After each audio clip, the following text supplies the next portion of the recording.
Aujourd'hui, on se retrouve pour la vidéo sur les modules pour faire la bannière que j'ai oublié de vous montrer. Donc alors, on va tout de suite chercher nos concurrents. Donc moi j'ai déjà fait avec Google Images bien sûr. J'en ai déjà trouvé pas mal. Vous trouvez un concurrent qui a des bonnes images qui pourrait bien passer en bannière. Sachez que la plupart du temps, si vous vendez un produit, regardez vraiment les concurrents qui vendent uniquement ce produit, donc qui sont en boutique monoproduit. Et en fait, vous allez sur leur page d'accueil. Et en général, par exemple, lui, s'il vendait que cette boîte-là, et ben, je suis sûr que sur sa page d'accueil, il aurait une bannière avec le produit en action. C'est important d'avoir sur votre bannière le produit en action. Pas toujours. Si vous n'avez pas, c'est pas grave. Vous pouvez mettre par exemple, comme lui l'a fait, juste une photo de qualité. En fait, et ça fait largement l'affaire. Par exemple, si vous vendez un produit pour les chiens et que vous ne trouvez pas de bonne image, de qualité, de bannière, où il y a le chien avec votre produit en action et de bonne qualité et au bon format, qui est un format de bannière, bah, c'est pas grave. Vous mettez un chien, vous tapez sur Canva chien. On va créer déjà, je vous montre la résolution, c'est 1600 par 800. Et là, vous allez sur éléments, vous tapez chien heureux par exemple. Et en fait, ça fait l'affaire. Pourquoi? Parce que le client, il va pas non plus trop s'attarder là-dessus. C'est la page d'accueil. Nous, on va rediriger sur la page produit. C'est le plus important. Donc, le but, c'est d'être quand même assez efficace et d'avoir quelque chose de clean quand même, d'assez propre.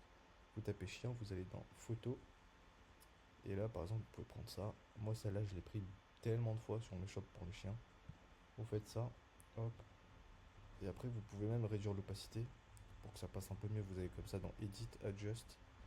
Et là, vous avez Brightness, vous descendez un peu. Voilà. Et là, de toute manière, en fait, ce genre d'image, pourquoi c'est bien sur Canvas? Parce que quand vous les agrandissez, elles partent pas en qualité en fait. Elles restent toujours super nettes et d'excellente qualité. Et ça, c'est super pro. Là, vous pouvez mettre votre petit texte à droite. Et voilà, même si le produit, on le voit pas, on voit un chien, on sait que ça concerne les chiens, votre produit. Donc ça reste ok. Ça, c'était pour une astuce si jamais vous trouvez vraiment rien. En l'occurrence, nous, on vend des bottes. On vend des bottes comme ça, donc je vais essayer vraiment de vous montrer comment je peux faire une image avec le produit qu'on voit là. Parce que là, je pourrais éventuellement mettre une femme heureuse, littéralement. Je pourrais taper ça et je pourrais mettre, je sais pas, par exemple, je pourrais mettre ça, clairement. Je pourrais mettre ça, réduire l'opacité et ça ferait une bannière relativement propre sur mon site. Mais je vais vous montrer quand même toutes les méthodes. Donc là, par exemple, cette image, elle est super cool. Je vais l'enregistrer. On va dire que je vais la mettre en bannière. Hop. Là, le problème, c'est quoi?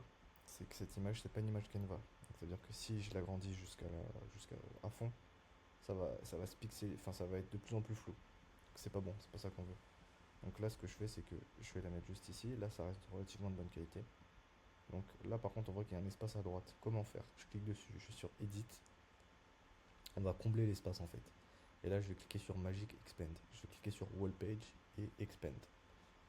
N'hésitez pas à revenir sur la vidéo si ça va trop vite. En tout cas, quand vous aurez pris la main, ce sera automatique. Donc là, ça prend juste un petit peu de temps.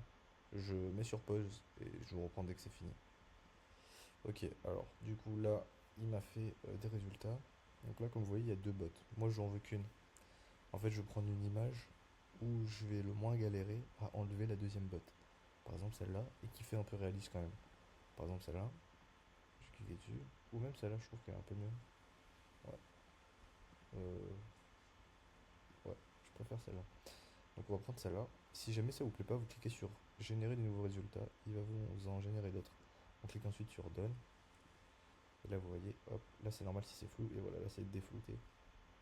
On va aller ensuite sur Edit. On va sur Magic Grab.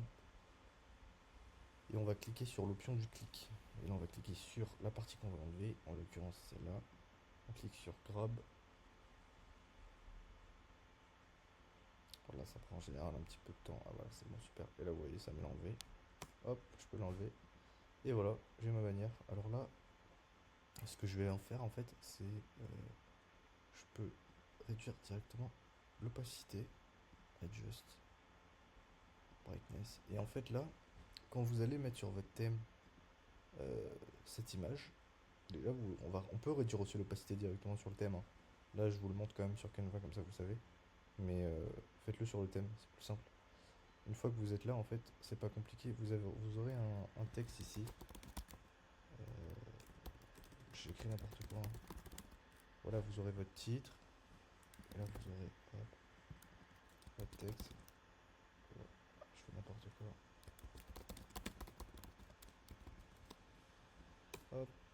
en fait, vous verrez que ça passe plutôt bien en fait sur le site avec les textes. Je sais pas si Thomas a déjà montré l'exemple, mais en tout cas,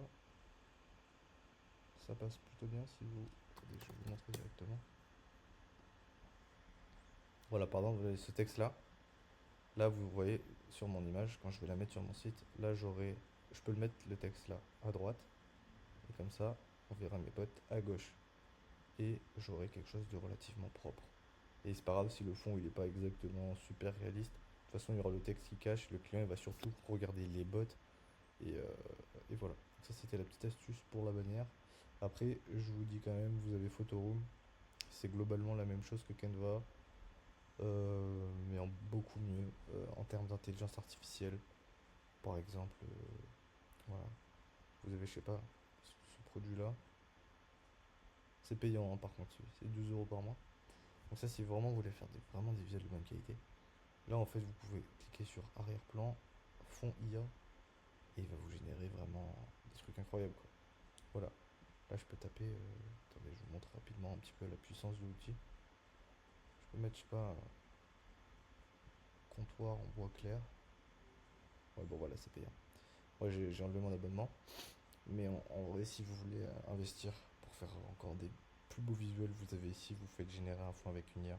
Pareil pour l'ombre, ça vous fait des ombres beaucoup plus réalistes.